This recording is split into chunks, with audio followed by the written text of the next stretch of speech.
Soccer Help has iron-on soccer patches. These are a fantastic motivational tool and the kids absolutely love them. They work great to encourage proper soccer and proper behavior. I give every player one patch after a practice and one patch after a game. Don't give out more than one or they'll lose their value. I'm going to explain the way I use the patches, which of course you can modify in whatever way you see best for your team. After every practice, I normally give out a black and white practice patch. As long as they participate with a reasonably good attitude, they get a practice patch. I've never not given one out. After a match, I give out colored patches for certain things. Under no circumstances should you give out patches for scoring goals. If you give out patches for goals, you're going to encourage selfish play. The goal itself is reward enough.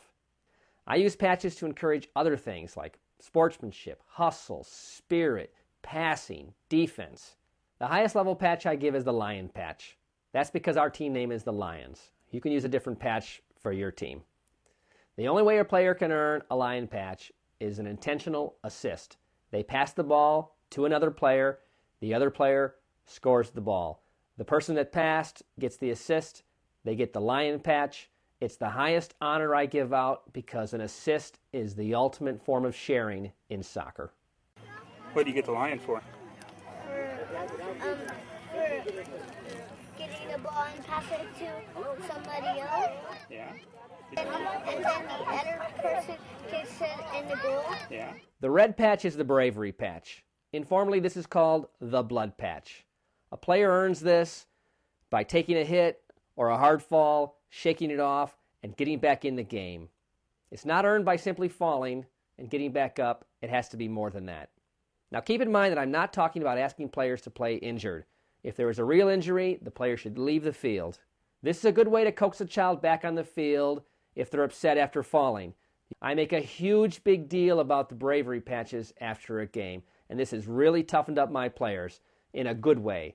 They fall, they eat dirt, they bounce back up smiling, and they keep playing. They almost never cry.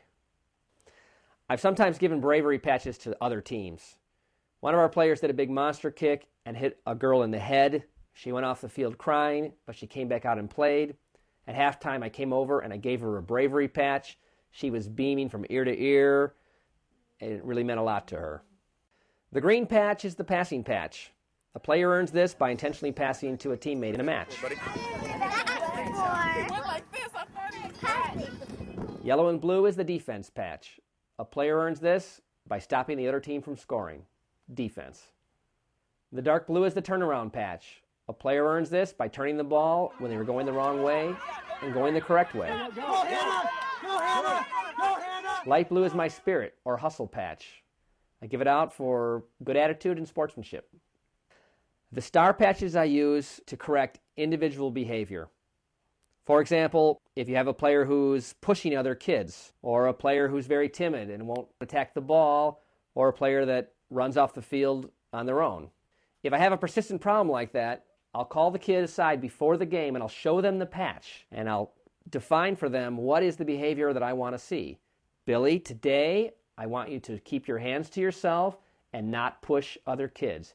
If you do that, you can earn a gold star. Then I watch the behavior in the game, and if they accomplish the behavior, they get the gold star. If they don't accomplish the behavior, they get some other patch. Never give out the patch if they didn't earn the behavior. The patch system builds awesome teamwork. My team of 3- and 4-year-olds now plays defense, they pass the ball, and they work hard for an assist. They want the best patches on their uniform.